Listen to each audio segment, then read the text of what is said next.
The online education market almost hit a $200 billion market size in 2022.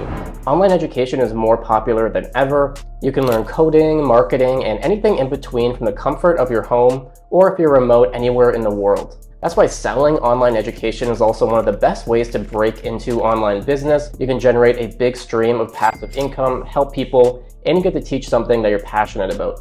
For example, I have courses primarily on copywriting. I teach people how to write better sales copy, but also make a living online as a writer. I personally use the Teachable platform. I've used different ones over the years and tried them out, but Teachable has been my favorite so far. It's easy to create the curriculum, launch the courses, market it, and you get all the features you need to help drive more sales and offer a better experience for your students. And that's why if you stick around, I'll teach you how to actually start making money online selling courses.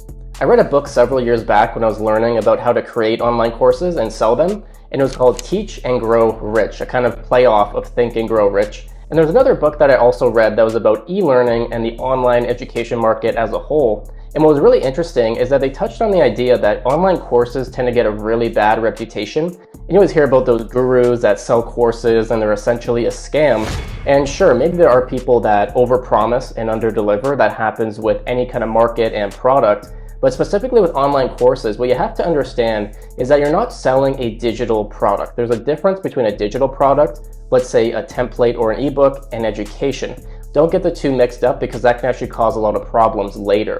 And when you think about it, in traditional education, you go to school, you go to a campus, you see your professor, you see your friends and peers, you have questions and homework and exams.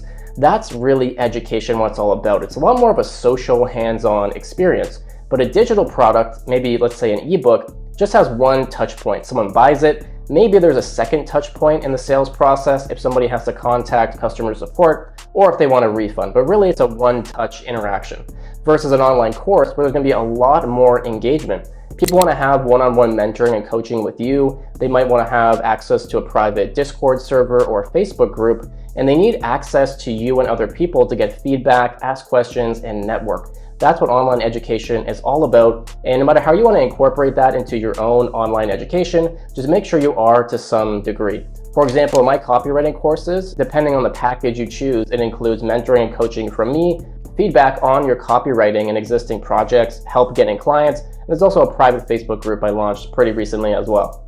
And with that out of the way, the first thing you have to do is decide on what niche you want to do when it comes to your online course. Now, I personally like to look at everything you're passionate about, what you're really good at, and that's probably going to be the best place to start because you have a lot of knowledge and you enjoy it. So when it actually comes to teaching the material, growing the business, you'll be a lot more likely to stick to it in the long run. Also, make sure to scope out the competition. Once you have a couple ideas, actually go ahead and look at the market. Google and find online courses, see how they build them out, what platform they use, how they market it, how they set up the curriculum, and that also might give you some more ideas and inspiration. Now, once you actually have your idea, what you want to do is start drawing out and structuring the online course. First, you want to think of the end goal or the objective of your students. What are they really trying to achieve?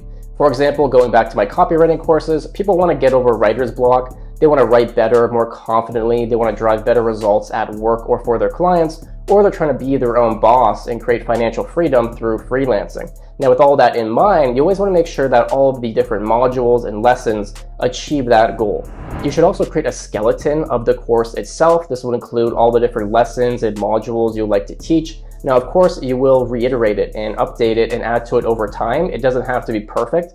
And something you should do, and always keep in mind, is that you want to launch an MVP, a minimal viable product. I've seen it way too many times where someone gets the idea of launching an online course, and then next you know they're spending a year or 6 to 12 months just launching the first version when really they could have made it in probably 1 or 2 months, if not even quicker. Launch it, get some sales, get students, get feedback, and then start improving it over time. So don't get stuck in analysis paralysis and trying to make it perfect. Trust me, it won't be.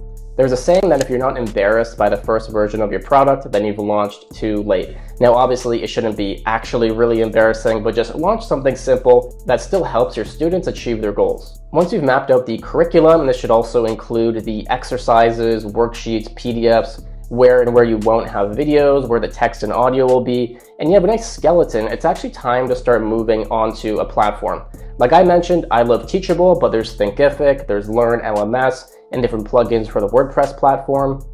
There's Udemy and other platforms like Udemy where essentially you upload your course to that platform. People can navigate through the entire marketplace, find yours, and you'll get a percentage.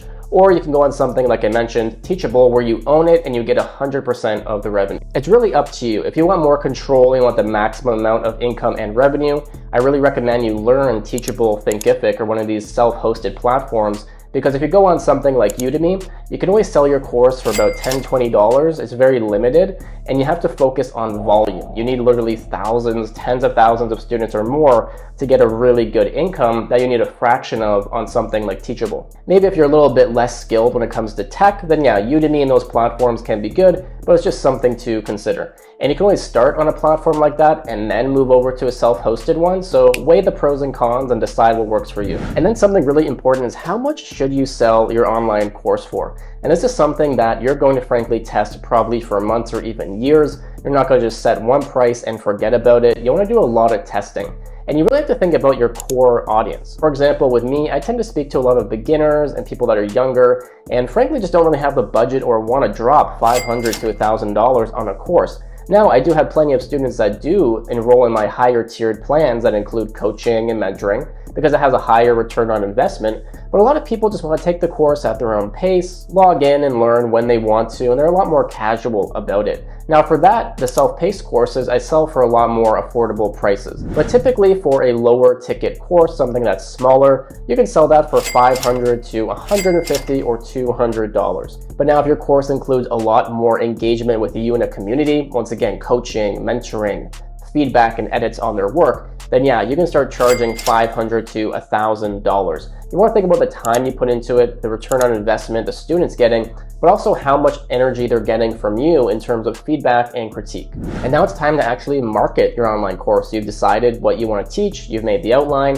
you're starting to actually record videos, write text, create PDFs and worksheets, and upload it to the platform. Now, once you've launched it, it's actually time to get students. Now, the first thing you want to do is once again, create a buyer persona. Think of the person that you're speaking to on a daily basis, who these people are, what their incoming demographics are, what questions they have, objections, pain points, and challenges. And want to reference this every time you're doing marketing to speak to that exact audience. The number one thing I always recommend when it comes to marketing, over the long term at least, is content marketing and blogging.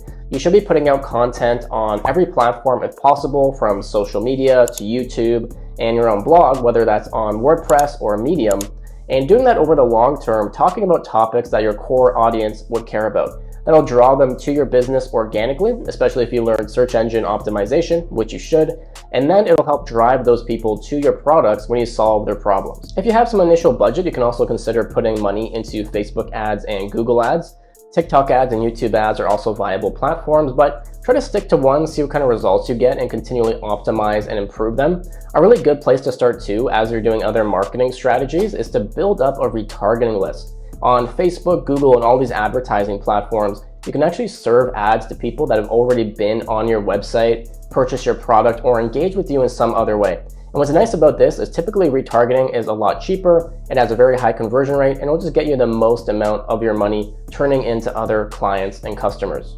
And now paid advertising does take some time, just like any other channel and skill to get good at. So be patient, try out new creatives and sales copy, keep testing and learning with platforms as much as you can every single day, and just try to improve your cost per acquisition, your cost per click, and all the different metrics on the platform, and that will translate into more revenue for your business. And then we have social media marketing. Now this kind of plays into building content and publishing it, but you should be active on Facebook, LinkedIn, Instagram, TikTok, publishing content preferably once per day, if not more often, depending on your own volume and how often you can post. Try to stay up to date with trends. You don't have to do anything silly, let's say on TikTok, but you can just use certain filters and memes and stay up to date because you can have a blend of informative content, but also things that are more educating and funny. And you mix that in, it helps really with your brand building, especially if you're doing a personal brand like myself. But once again, make sure you're posting as much as possible and you're posting content that your core audience would care about. You should also be considering building an email list, especially if you have your own website and blog. Email marketing has one of the best returns on investment, typically anywhere from $40 for every $1 that's invested, which you really can't say for any other platform. And what's beautiful too about email marketing is you'll build up this list through subscribers on your website, and you own this list. It's not like social media and these other platforms where technically you get kicked off because you don't own it. you own your email list. You're going to have that forever. It's going to keep compounding over time. And if somebody's opting into your newsletter or a freebie they get for sending in their email and information, these people are more serious about learning about you and your business and what you have to offer. And then you can send them future content and courses in the back end to drive more engagement, loyalty, and sales. These are just some of the ways you can start selling courses online. Just to recap, once again, you want to decide what you want to teach about. Typically something you're passionate about and you really love, and that'll shine through your content and your marketing. Then you want to actually choose that topic and make a skeleton of the course. All the lessons, modules, exactly what you'd like to teach and what they're going to learn from you.